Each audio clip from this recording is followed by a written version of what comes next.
नमस्कार, मैं हूं अर्चित और आप देख रहे हैं न्यूज नेक्स्ट। तो चलिए रुक करते हैं इस खास खबर की ओर।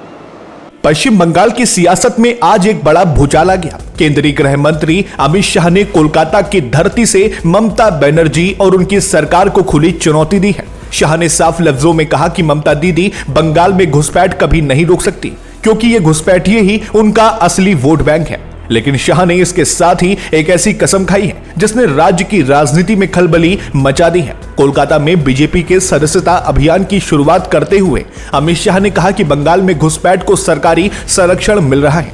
उन्होंने आरोप लगाया कि ममता सरकार सीमा पर फेंसिंग यानी बाड़ लगाने के लिए जमीन नहीं दे रही है। शाह ने कहा, ममता जी आप घुसपैठ नहीं रोकेंगे क्योंकि इससे आपके चुनाव जीतने का रास्ता साफ होता है। लेकिन याद रखिएगा, बंगाल की जनता अब ये खेल समझ चुकी है। शाह ने जनता को भरोसा दिलाया कि 2026 के विधानसभा चुनाव के बाद बंगाल की तस्वीर पूरी तरह बदल जाएगी। अमित शाह यहीं नहीं रुके। उन्होंने एक बड़ा चुनावी वादा करते हुए कहा कि अगर 2026 में बंगाल में बीजेपी की सरकार बनती है तो सीमा पर ऐसी व्यवस्था की जाएगी कि परिंदा भी पर नहीं मार पाएगा।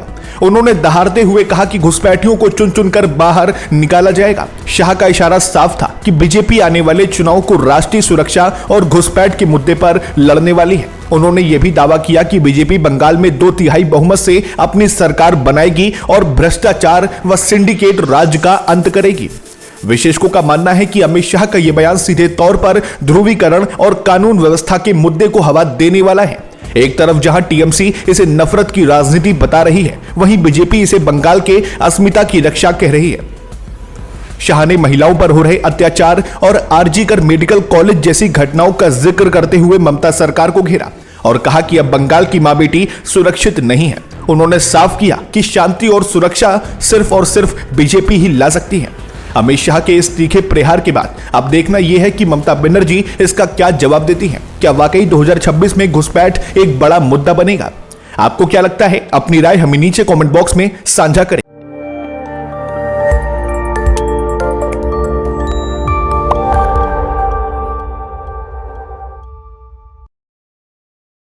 नमस्कार, मैं हूं अर्चित और आप देख रहे हैं न्यूज नेक्स्ट। तो चलिए रुक करते हैं देश प्रदेश की मुख्य 10 बड़ी खबरों की ओर।